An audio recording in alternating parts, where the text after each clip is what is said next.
Welcome to another episode of Bark Brigade Podcast by Dogzilla Magazine. Today we're doing a deep dive into something I think a lot of us dream about, hitting the trail with our dogs.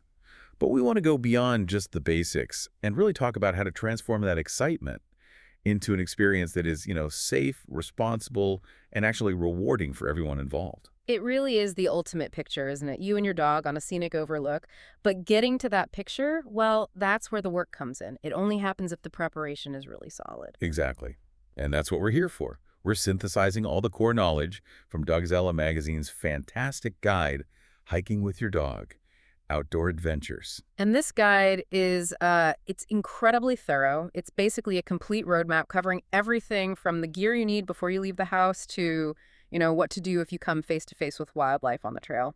Our mission here is to pull out the most vital, actionable information from that guide.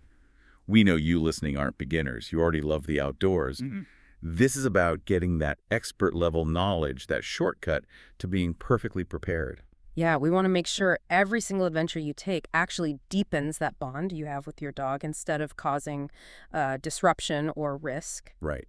No stress, just good times. What's really fascinating about what the guide lays out is that safety and enjoyment, they really come from proactive choices. They don't come from just reacting to things on the trail. That's a great point. I mean, if you wait until you're halfway up a mountain to realize your dog is exhausted, or you run into a sign that says no dogs and you missed it online, you've already compromised the whole day. You're in a bad spot. Exactly. So we're here to make that preparation not just seamless, but, really, really informed. Okay, let's unpack that. Let's get into the groundwork, starting right where you have to start, picking the perfect trail. It sounds so simple, but the guide really emphasizes this isn't just about finding a trail that says dogs allowed. Not at all. It's about finding a trail that fundamentally suits your specific dog, their needs, their physical ability. It all starts there. So we're in section 1 now, the foundation. This is all the pre-hike planning and assessment. Yeah. And first up, as you said, selecting that trail. Precisely. You start with the basics, researching trails that explicitly allow dogs. That's step 1, the easy part. But the real key, the thing that makes or breaks the hike, is matching the trail's difficulty to your dog's actual fitness level. And that seems to be where people can really misjudge things, especially if you have a high-energy dog. It's so easy to overestimate what they can actually handle when you're excited about a new place. Oh, absolutely. It happens all the time. So what are the specific criteria? How should you, the owner, really assess that match between your dog and the trail you're looking at? The assessment has to be really comprehensive. You need to look closely at 3 main things: the terrain, the total distance, and the elevation gain. Okay, let's break that down. Terrain first. Terrain is huge. A soft-packed dirt trail is a completely different world from a trail that's covered in, say, sharp shale rock or jagged volcanic rock. Right. One is a pleasant walk. The other is like walking on glass for them. Exactly. And if you ignore that, you're heading straight for paw injuries, which are, probably one of the most common reasons a hike gets cut short. Okay, so then distance and elevation. How does that translate differently for, say, a Corgi versus Golden Retriever? A steep climb is tough for anyone, but dogs handle heat and exertion so differently than we do. That's a fantastic point. The guide is very specific here. It says if you have a small breed, think about a dachshund with its short legs, or maybe an older dog of any breed, you absolutely must pick shorter, much less strenuous options. Even things we wouldn't think about, right? Like big rocks on the path. Yes. For a small dog, stepping over a large tree root is a major physical effort. It's like rock climbing for them.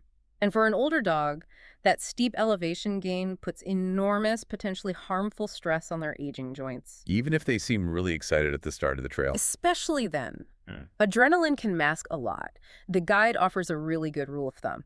Take whatever you think you can do, your normal human pace and distance, and cut it by about 25% when you're hiking with your dog, at least at first. That's a great practical tip. So beyond the trail's difficulty, what about the environment of the trail itself? You mentioned heat. Absolutely. You have to be proactive about this.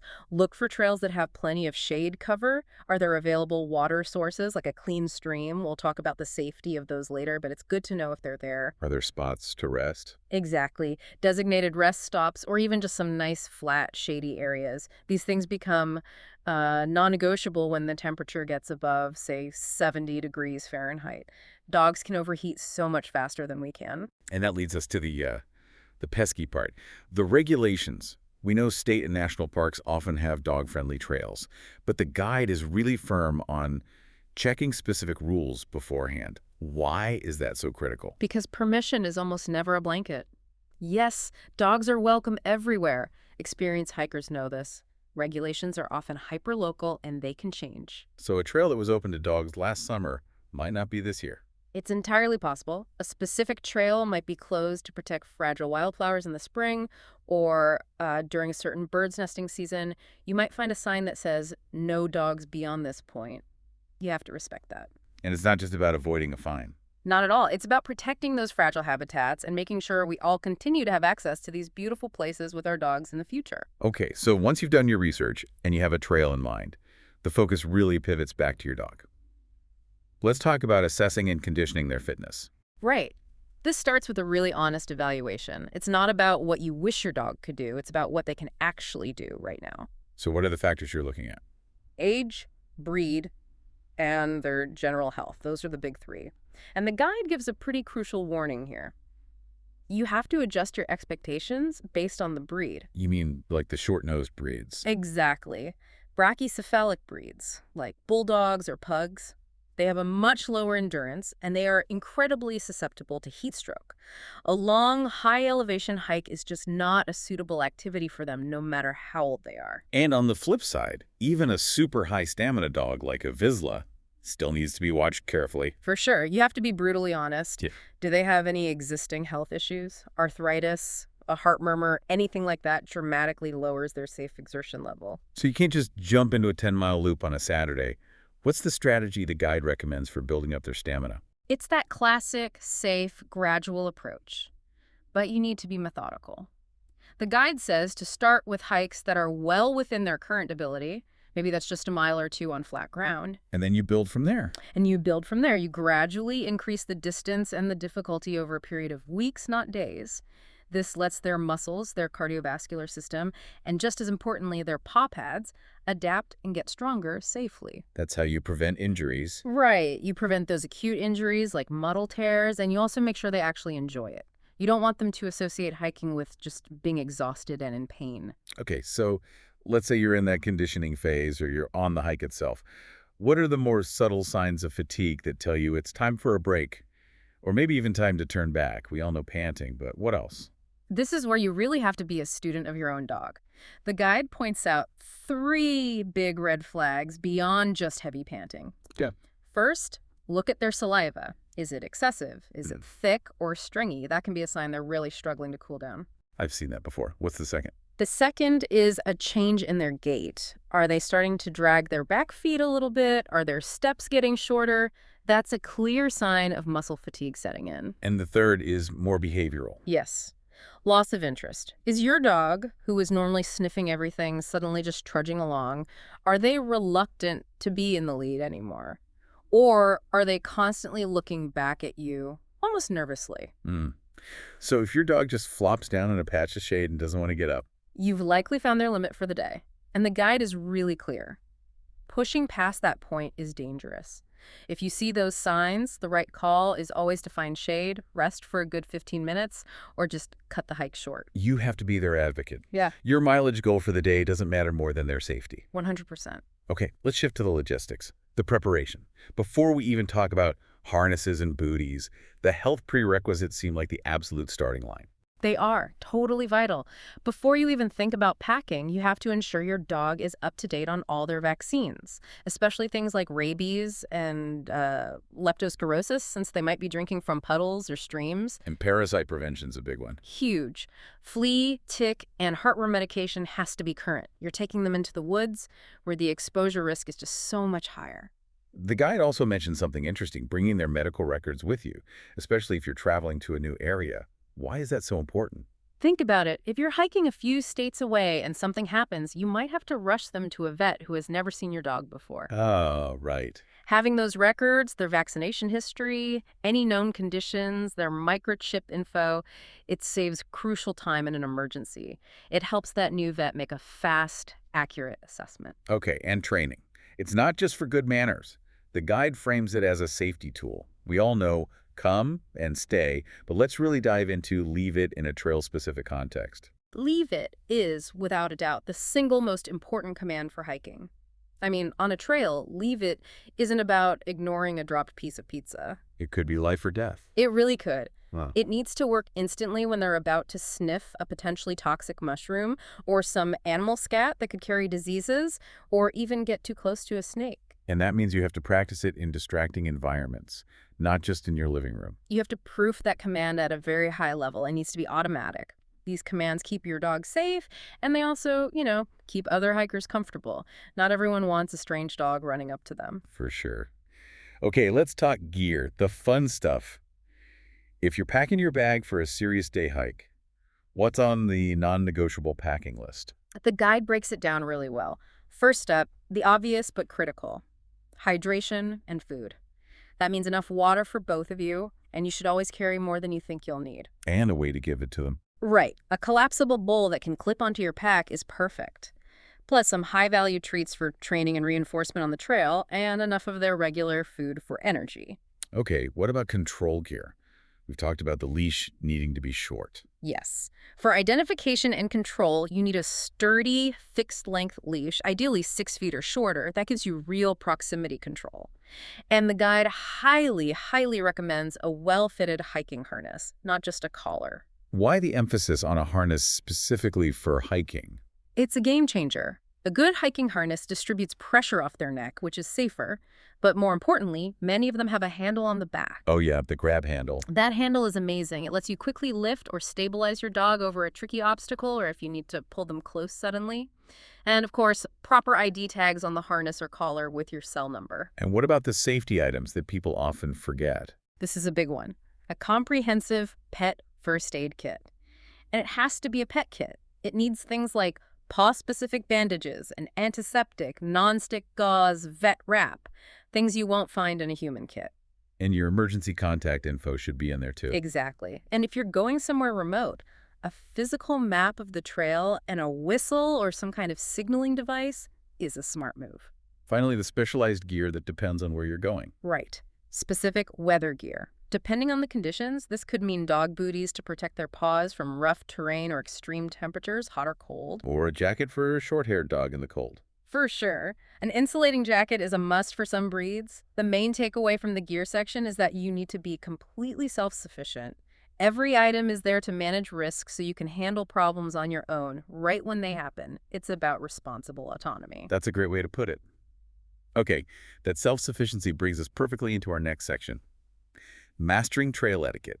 This isn't just about rules, it's about being a good steward of the trail for everyone. Exactly. And the foundation of all of it, the absolute starting point, is leash laws and paying attention to the trail signs. The message in the guide on this is pretty direct. It's crystal clear, non-negotiable. The leash mandate. Keep your dog on a leash 6 feet or shorter to maintain control at all times. It's a shield that protects your dog, other people, and the wildlife. Now, I know we've all heard it from other hikers. Oh, but my dog has perfect recall. They want to use a long line or let them off leash for more enrichment. How does the guide tackle that? It advises very strongly against it. Retractable leashes especially give you almost zero control if a dog suddenly bolts. They can cause serious injury to both you and the dog. And even the best trained dog can have a bad moment. Of course. That's the thing. Even a perfectly trained dog is still a dog. Their instincts can take over. They see a deer, and that recall training can go right out the window. Which causes a lot of stress for the deer. A ton of stress. And in some sensitive areas, even just the scent of an off-leash dog can disrupt nesting birds or drive other animals out of their natural habitat. The 6-foot leash is just a guarantee of control. It's simple, and it works. And what about those trail signs? You mentioned they can change. You have to think of trail signs as the local operating manual for that day. They'll tell you if there are specific leash rules, like maybe it has to be a 4-foot leash in a high-traffic area. Or seasonal restrictions. Right. Maybe no dogs for a few weeks because of sensitive plant growth. They also tell you the rules of the road, who yields to whom. You have to read every sign every time. The worst mistake is assuming the rules are the same as last year. Okay, so that leads us to mindfulness on the trail, being a good trail citizen. What is the official hierarchy for yielding the right-of-way? The rule is pretty much universal in the hiking community. You and your dog yield to everyone. Hikers coming uphill, runners, mountain bikers, and especially horseback riders. And how do you do that properly? What does yielding actually look like with a dog? It's very specific. When you see someone else approaching, you step completely off the main path. You have your dog sit right next to you on a short leash, and you wait. And you stay there until they're well past you. Until they are a safe distance away. You don't just sort of shuffle to the side. You get completely out of the way. Why is that so important, especially for someone moving fast, like a biker? It's about speed and unpredictability. A biker might not be able to stop quickly, and they're assuming the path ahead is clear. Stepping completely off prevents your dog from lunging or getting tangled up. And with horses, it's even more critical. Oh, absolutely.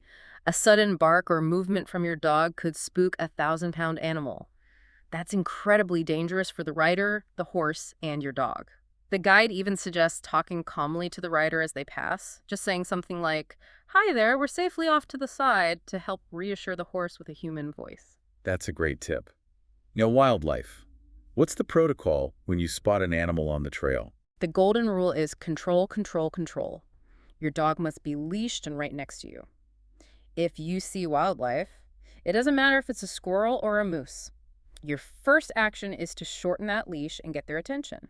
This is where that leave it command comes in again. This is a prime time for it. Use leave it, reel them in close, and stay calm yourself. Your calm energy travels right down the leash. You want to make sure your dog doesn't see the animal as something to chase or bark at. And what if it's a large animal like a deer that's just standing there? What's the move? You stay calm, you maintain your distance, and you slowly back away, facing the animal. You never, ever turn and run. That can trigger a prey drive response. With large animals, you have to remember that they might see your dog as a predator, which could lead to a defensive charge. Right, so keeping your dog calm and close de-escalates the whole situation. It's everything. Finally, there's social consideration. You have to accept that not everyone loves dogs, even on a dog-friendly trail. This is so important for keeping trails open to dogs. It really is. People have phobias, they have allergies, or maybe they just want to enjoy nature in peace. You have to be proactive. When you see other people, keep your dog close. The guide highlights what it calls the permission rule. Which is? Always ask before you let your dog approach someone. Even if your dog is the friendliest dog in the world, you never let them run up to a stranger without explicit verbal consent. Right. A simple, is it okay if he says hi, goes a long way. A very long way. Okay, now for what might be the ultimate test of a responsible owner, waste management. This is all about the leave no trace, or LNT principle. And the responsibility here is total. The guide is emphatic. You must pack waste bags and you must properly dispose of all dog waste. Period. Let's get into the technicals here, because I think a lot of people think, well, a bear goes to the bathroom in the woods, so why can't my dog? Why is dog waste so different? That is such an important question. Ecologically, it's completely different. Domestic dog diets are full of proteins and nutrients that are not native to that wild ecosystem. But even more importantly, domestic dogs can carry pathogens, things like specific strains of Giardia, E. coli, and roundworms that the local wildlife has no immunity to. So you're basically introducing foreign bacteria into the water supply and the soil. Exactly. You're potentially harming wildlife and creating a health risk for other hikers and their pets. Which makes the pack it out rule make so much more sense. Hmm. But we've all seen them. Those little plastic bags of poop left neatly tied up on the side of the trail. Yes. And that is a massive failure of the LNT principle. The guide is extremely clear on this. You must carry the bags out with you. Even if there are no trash cans at the trailhead. Especially then, you must carry it all the way home. Leaving a plastic bag full of poop is actually worse than leaving the poop itself. Because now you have this non-biodegradable plastic container that will sit there for hundreds of years. Wildlife might try to eat it. It's an eyesore. It's just awful. So what's the best practice for carrying it? A good tip is to get a smell-proof container or a dedicated pouch that clips to the outside of your backpack. That way you don't have to carry it in your hand or put it inside your pack. But either way, it has to go with you. Okay, after all those rules, let's talk about the fun part that makes it all work. Positive reinforcement. Why is it so key for good trail behavior? Because it's how you build a dog that wants to be a good hiking partner. When your dog does something right, like they walk calmly past another dog or they ignore a squirrel after you say leave it, and you instantly reward them with a high-value treat or praise. They start to connect good behavior with good things happening. Precisely. They learn that hiking is this really fun game where listening to you leads to awesome rewards. It strengthens your bond and sets clear expectations. How does this help with a more challenging dog, say one that's a little reactive on the trail? It's really the only effective long-term strategy. If your dog sees another dog and instead of barking, they look back at you for guidance, that is a moment you reward them. You're rewarding their choice to check in with you instead of reacting. You're building a new habit. You're building a new default behavior. And over time, the dog starts to see the whole trail, even the tricky parts, as an opportunity to earn praise and treats from you. And the long-term benefit of that is huge. It's everything. It's about sustainability and confidence. It creates this feedback loop where your dog trusts you, looks forward to hiking, and becomes a truly reliable partner. That trust extends way beyond just the trail. That makes perfect sense. Okay, we've laid the foundation. We've covered etiquette. Now let's pivot to Section 3, navigating environmental challenges. This is about physical safety and managing those external risks. Yes. And this starts with the absolute basics of biology, hydration and nutrition. It's so easy for owners to focus on their own water bottle and forget their dog is working just as hard, if not harder. So how much water is enough, and how often should you be offering it? The guide says to carry plenty of water for both of you and to offer it frequently. A good rule is to offer a water break every 20 or 30 minutes, or basically any time you stop for a sip yourself. Now, a lot of trails have streams or lakes. What are the risks of just letting your dog drink from those? The biggest risk is waterborne pathogens. We mentioned Giardia and leptospirosis before, and those are a real danger. They can make your dog and you incredibly sick. So what's the advice? Avoid it altogether. The guide strongly advises against letting them drink from stagnant or slow-moving water. If it's a very fast-moving, clear stream, the risk is lower, but it's never zero. The safest bet is to either filter the water for them, just like you would for yourself, or simply carry enough clean water from home. Don't rely on finding safe water on the trail. And what about food? How do you keep their energy up on a long hike? You should pack some lightweight and nutrient-dense snacks for them, not just empty calorie treats. Think about their regular high-protein kibble or maybe some special hiking bars for dogs that you can cut into small pieces. You give these during rest breaks to keep their energy levels stable. And this is where that collapsible bowl is so handy again. Exactly. It's lightweight, convenient, and it also signals to the dog that it's officially break time. Let's talk weather. This might be the single biggest risk factor, especially in the mountains where it can change in an instant. Let's start with hot weather. Hot weather is extremely dangerous for dogs. They just can't cool themselves efficiently. So the guide says, first, schedule your hikes for cooler times, before 9 a.m. or after 5 p.m. in the summer, and pick trails with a lot of shade. But you also have to be watching your dog constantly. Mm-hmm. What are the more advanced signs of heat stroke beyond just heavy panting? You need to look for panting that becomes labored, shallow, and frantic. Look at their drool. Is it really profuse and sticky? Check their gums. Are they bright, brick red, or even bluish? Are they starting to stagger or seem lethargic? And if you see those signs, it's an emergency. It is an absolute emergency. You need to stop immediately, find the coolest shade you can, and soak their paw pads and stomach area with cool, not ice-cold water. And you need to be thinking about how to get them back to the car and to a vet. Using cooling vests or pads proactively can help prevent you from ever getting to that point. Okay, on the flip side, cold weather. This can be just as dangerous, leading to hypothermia. Yes, especially for certain breeds. If you're hiking in the cold or snow, you have to think about your dog's natural insulation. A short-haired dog or a skinny breed like a greyhound might absolutely need an insulated coat or sweater. They're burning a ton of calories just to stay warm. And what are the warning signs for hypothermia? Uncontrollable shivering is the first sign, then weakness, muscle stiffness, pale gums, and shallow breathing. If you see that, you need to intervene immediately. Wrap them in an emergency blanket, get them to shelter, and use your own body heat to help warm them up slowly while you make a plan to get help. Finally, what about those sudden weather changes? The afternoon thunderstorm that rolls in out of nowhere. The guide stresses being prepared for the unexpected. You always check the forecast, but you don't just trust it blindly. You should have a lightweight, portable emergency shelter or at least a rain cover packed. And the golden rule is flexibility. If the weather looks bad, high winds, lightning, it is always, always better to postpone the hike or turn back early. The trail will be there another day. Exactly. Your dog's well-being comes first. Okay, let's circle back to paws. We mentioned it with terrain, but it's such a crucial safety point. Why does this need so much attention? Because rough terrain is just incredibly tough on their paws. They aren't wearing hiking boots like we are. They're susceptible to deep cuts from sharp rocks, abrasions from rough surfaces, and even blisters from hot pavement or sand. Paw protection is probably the #1 thing you can do to prevent a hike-ending injury. So what are the best options? The guide mentions paw wax and boots. When do you use which? It really depends on the trail. Paw wax, which is like a thick balm, creates a protective barrier. It's great for well-maintained trails or maybe in mild snow to prevent ice balls from forming between their toes. But for more serious terrain. If you are tackling a really rocky trail or sharp volcanic rock or even very hot ground, you need to invest in a good set of dog hiking boots. They offer real, robust protection. The key, I imagine, is getting a good fit.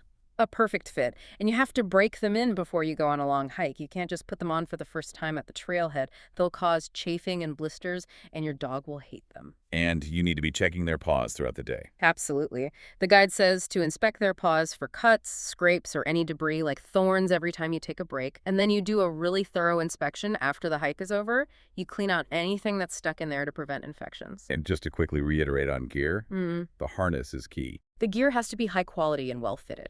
A good hiking harness that fits snugly but doesn't chafe. A reflective collar with ID tags for visibility. And you adjust their clothing jackets, cooling vests based on the conditions. It's an investment in their safety. Okay, let's talk about that moment where all this training and control really gets put to the test. Right. Encountering wildlife. Right. And the first rule, again, is absolute control via the leash. There's no exception. No exception. You have to keep the dog leashed and under your immediate control to prevent any interaction. Even if your dog is just curious, that curiosity can be seen as a threat by a wild animal. What about those high-risk areas like bear country or places with moose?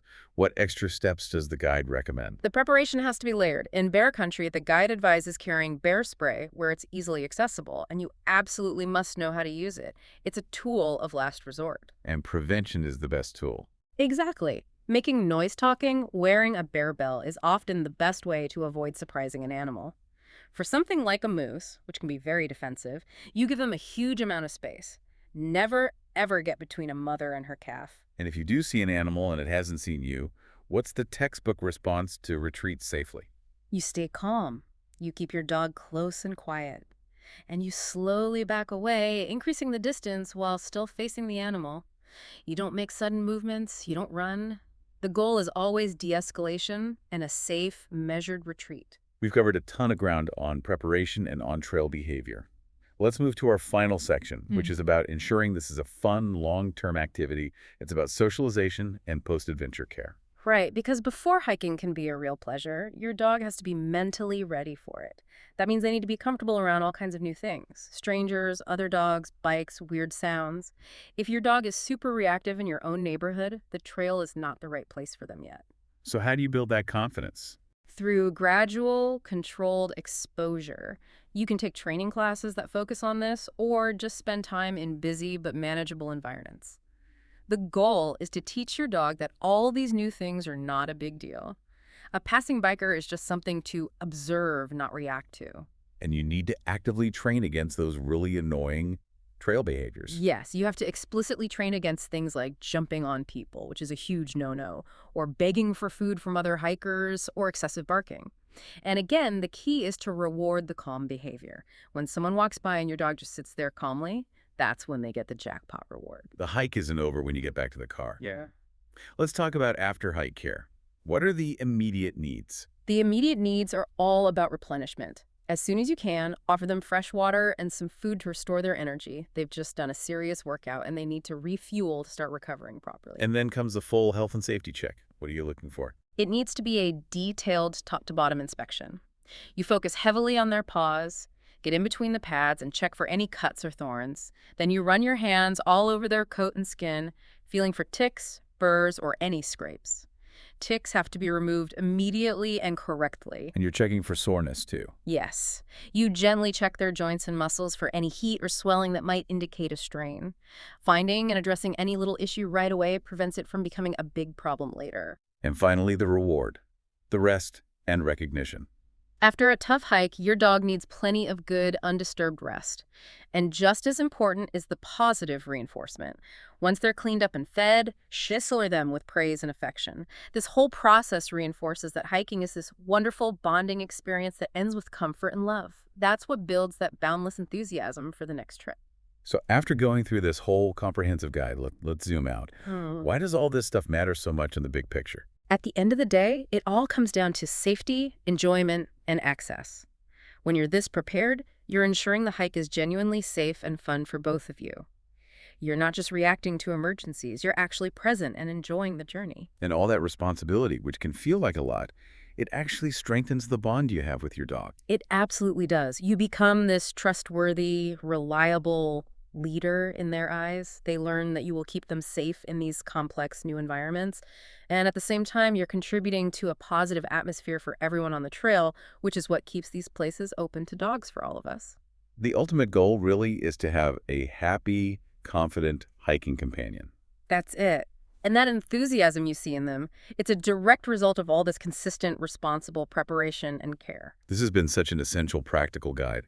I think if we synthesize the biggest takeaways, they're pretty clear. A rigorous fitness assessment that's honest about your dog's breed and age. A strict, unwavering adherence to that 6-foot leash rule and the leave no trace laws, which means packing out absolutely everything. Yes, every single bag. And finally, just diligently adapting to whatever the environment throws at you. Heat, cold, and protecting those paws on rough terrain. You know, it brings up an interesting thought for the future. Given how much we're learning about keeping pets safe in all these different climates and terrains, it makes you wonder how new gear might help even more. What do you mean? Well, we talked about boots and harnesses, but what about things the guide mentioned in a sidebar, like advanced GPS trackers to mitigate the risk of a dog getting lost in a remote area? Or maybe specialized weather wear that actively helps regulate their temperature? It seems like technology is constantly trying to narrow that gap between great preparation and, being virtually foolproof. That's a fascinating thought. Something to definitely mull over the next time you're planning a trip into the backcountry. Thanks for listening, the Bark Brigade Podcast. If you want to continue exploring on this topic, visit Doggozilla magazine for healthy dog lifestyle at doggozilla.com.